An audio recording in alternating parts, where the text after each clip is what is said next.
Hi everyone, this is Dr. Matsuko, and this is a micro lecture on relativistic mass energy. Right, so this is mostly going to be on making some calculations on mass energy. Right, so relativistic energy, right, so we can start with our rest energy. Right, so, this 0 represents rest. Right, so our rest energy equals mc squared. So this is known as the mass energy equivalence. Right, if anything is at rest, right, so if it's at rest, then kinetic energy is 0. At rest, Ke equals 0, but it still has an energy, and that energy is known as E0, rest energy. And that equals the mass times c squared, where c is the speed of light, 8 meters per second. So anything that has a mass automatically has an energy, right? Like the mass of my son's snack right now that he's eating, it has an energy. And not just in the calories energy, but just in the mass, the amount of matter itself, it has energy. All right, so what is the energy of 1 kilogram mass at rest?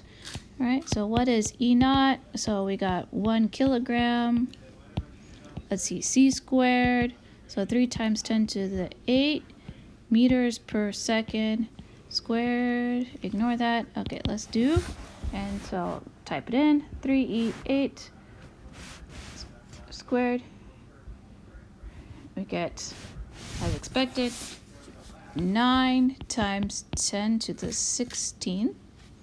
And that's kilograms meter squared second squared, and that actually equals joules. So our E naught equals 9 times 10 to the 16 joules.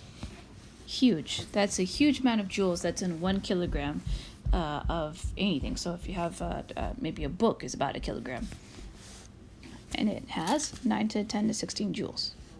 All right, so relativist energy, the next step up is let's add kinetic energy. So we just talked about E naught, which is our rest energy, and it's also mc squared, right? That's our E naught.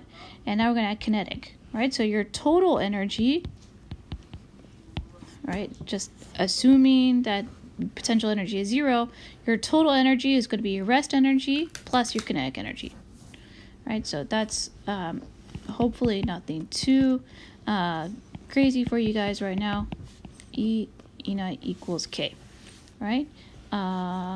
Do note that your total energy also has a different equation. Let me write it bigger. E equals E naught plus K. And I know the font here is really small, but E also equals gamma mc squared, where gamma ends up being very important. It comes up a lot in all of the special relativity stuff. Gamma equals 1 over 1 square root of 1 minus v squared over c squared. Okay. And that comes into your total energy. So these are both equations for total energy. Right. One is you could either just add the rest energy and kinetic energy, or you could take mc squared and multiply it by gamma. And again, mc squared equals the rest energy, so actually that equals gamma times rest energy, right? Which is interesting. So that actually leads us to a new equation about kinetic energy, right? Kinetic energy will equal E total, or just E, I'll put E total, and then minus E naught, right? This also equals gamma mc squared minus mc squared. So you could simplify. Kinetic energy equals what? Gamma minus 1 times mc squared. Or you could say gamma minus 1 times E naught, the rest energy. Right? These are all equivalent to each other. I'm just giving you lots of different options. You could solve them using algebra. And again, this is the same gamma, which has that 1 over square root of 1 minus v over c squared. Right. Interesting consequence of using this new equation as kinetic energy, right? We used to use, right, classical KE equals half mv squared, right? So that's basically kind of like Newtonian, or that's what we've done all of last semester and into most of this semester. That's true if V is much, much smaller than C, right? But if V starts getting large and approaching C, then we have to use this new relativistic energy, right? So I especially like this version of the graph, right, which shows that your kinetic energy is on bottom, right? And then over here on the left is beta, which we've probably seen in previous lectures, but that's just V divided by C, right? So here where beta equals 1, that's basically V equals C, right? C, the speed limit of the universe, as it says in this graph. Right, so as V increases, right, as you get faster and faster and faster, right, we see that kinetic energy is also increasing, right? And this first kind of area, it's kind of parabola as we would expect. K is basically depends on V squared, right? But as we get higher and higher, it starts changing. And actually, as we get close to C, we find that the kinetic energy starts to approach. Kinetic energy approaches infinity, right?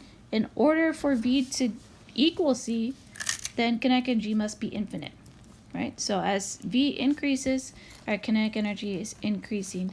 And eventually you end up where a V actually cannot surpass C, right? Because in order for it to even get to C, it must have an infinite kinetic energy, and it's impossible to have infinite energies. All right, so let's do a practice problem.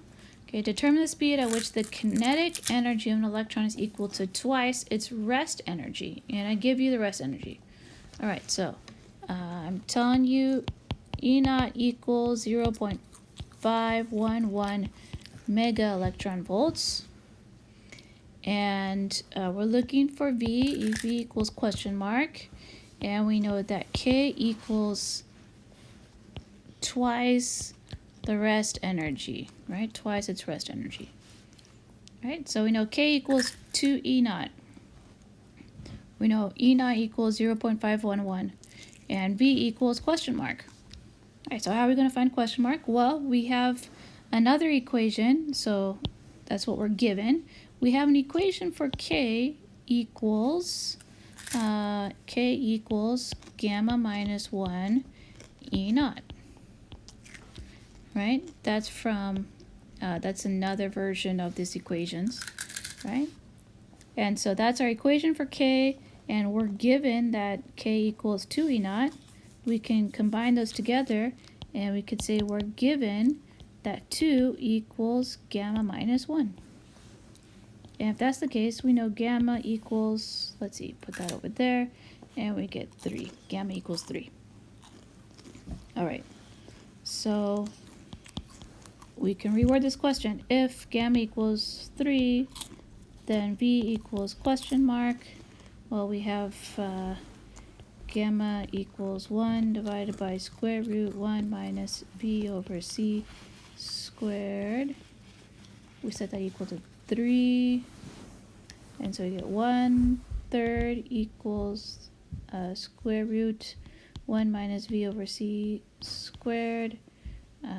We square both sides. 1/9 equals 1 minus V over C squared. Put that over there. We're going to subtract, so we get, actually we do that over there and this over there. So we get 9 equal V over C squared, square root both sides. We get V over C equals square root of 8/9. And I'm going to plug that into my computer, and we got 0.94. So we find B equals 0.94 C. You should be able to understand the relationship between this relativistic kinetic energy, and be able to use all these equations, be able to understand what rest energy is, be able to especially be able to use this gamma. Calculating with gamma is going to be very important.